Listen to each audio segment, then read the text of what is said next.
अंबरनाथमध्ये चक्क काँग्रेसचे 12 नगरसेवक भाजपनं पळवल्याचा धक्कादायक प्रकार घडलाय। भाजपसोबत युती केल्यानं काँग्रेस नगरसेवकांना पक्षानं निलंबित केलं। निलंबनाच्या अवघ्या तासाभरात या काँग्रेस नगरसेवकांनी भाजपची वाट धरली आहे। काँग्रेसचा हात सोडताना काँग्रेस प्रदेशाध्यक्षांनी ब्लॉक अध्यक्षपदाच्या नियुक्तीसाठी 1 कोटींची लाच मागितल्याचा आरोपही त्यांनी केलाय।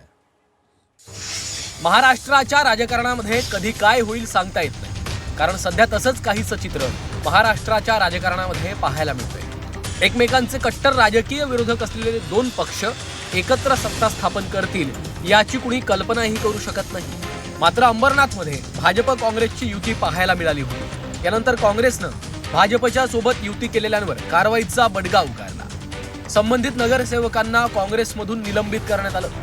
पक्षानं केलेल्या कारवाईनंतर अंबरनाथचे काँग्रेसचे शहराध्यक्ष प्रदीप पाटील हे 12 नगरसेवकांसह भाजपमध्ये जाण्याच्या वाटेवर आहेत। दरम्यान यावेळी प्रदीप पाटील यांनी हर्षवर्धन सपकाळ यांच्यावर गंभीर आरोप केले। पैसे पाहिजेत, यांच्याकडे कुवत नाही पक्ष चालवण्याची आणि पद घेऊन आले।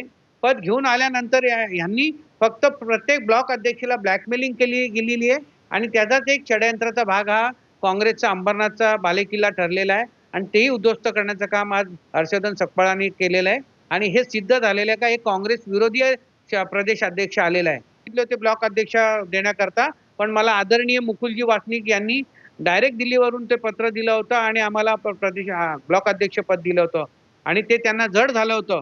आज त्यांनी हे सिद्ध केलं का त्यांना काँग्रेसचं कुठलंच हितचिंतक नसून ते काँग्रेस विरोधी आहेत। तुम्ही आम्हाला लोटलंय ना तर आम्ही निश्चित आता भाजपचा मार्ग अवलंब करू, कारण की आम्हालाही पर्याय राहिला नाहीये। कारण की तुम्ही निलंबनाची कारवाई आम्हाला फोनवरून तुम्ही कळवायची होती, बोलायचं होतं, आमच्याशी चर्चा करायची होती, तुम्ही डायरेक्ट नॅशनल मीडियाला सांगताय।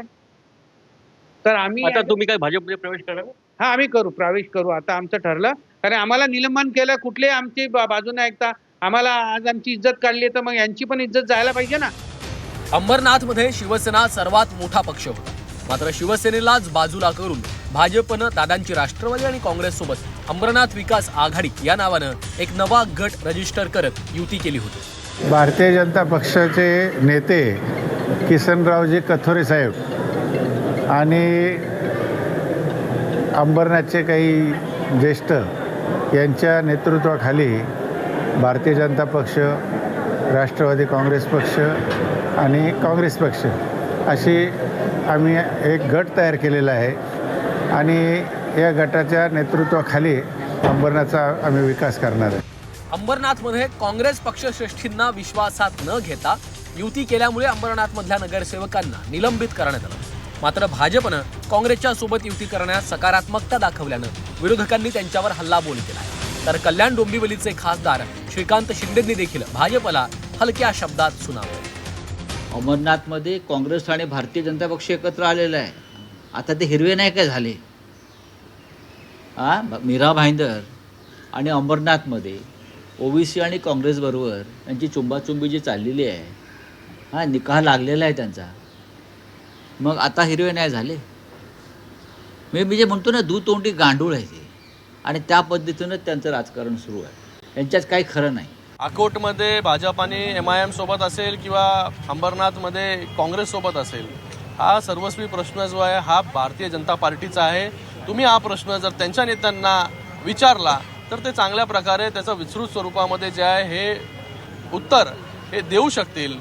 आम्ही जो आहे नेहमीच काँग्रेसला विरोध करत आलेलो आहे, म्हणूनच शिंदे साहेबांनी जो उठाव केला हा या सगळ्या वृत्तींच्या विरोधामध्ये उठाव केला होता। अंबरनाथमधील काँग्रेस सोबत झालेल्या युतीवर चंद्रशेखर बावनकुळे यांनी थेट बोलणं टाळलं। या संदर्भात कोणतीही माहिती नसल्याचं बावनकुळेंनी म्हटलंय, तर सुषमा अंधारेंनी मात्र भाजपचा खरपूस समाचार घेतलाय। काँग्रेसच्या सोबत ठाकरे गेले म्हणजे ठाकरेंनी हिंदुत्व गहाण टाकलं, कारण काँग्रेसच्या सोबत गेल्यामुळे हिंदुत्व धोक्यात आलेलं आहे असं सांगणारी भाजपा आणि भाजपाची एकूण सगळी पिलावळ, या सगळ्या पिलावळीचं आता काय म्हणणं आहे? कारण काँग्रेससोबतच इकडे उपनगरांच्या भागामध्ये आता भाजपने सत्ता स्थापन करण्याचा नवा सारीपाट मांडलेला आहे। अजून तपासलं नाहीये, मला तपासावं लागेल की अंबरनाथमध्ये काय परिस्थिती आहे तिथली स्थानिक परिस्थिती काय, यावर काय चर्चा झाली असेल, काय निर्णय झाला असेल, पण नक्की मी तपासून घेईल आणि यावर मग मला आपलं त्या ठिकाणी मांडता येईल.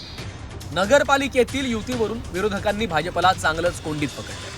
अकोट MIM सोबतच्या युतीवर भाजपवर विरोधकांनी आगपाखड केली, तर अंबरनाथमधील युतीवरूनही भाजपवर टीकास्त्र डागण्यात आलं. मात्र युतीवरून झालेल्या वादानंतर अंबरनाथमध्ये मोठा ट्विस्ट पाहायला मिळाला. भाजपच्या सोबत युती केल्यानंतर काँग्रेसनं स्थानिक नगरसेवकांवर कारवाई केली. दरम्यान यानंतर निलंबित केलेल्या नगरसेवकांनी थेट भाजपात जाण्याचा निर्णय घेतलाय. चंद्रशेखर भुयार, झी 24 तास, अंबरनाथ.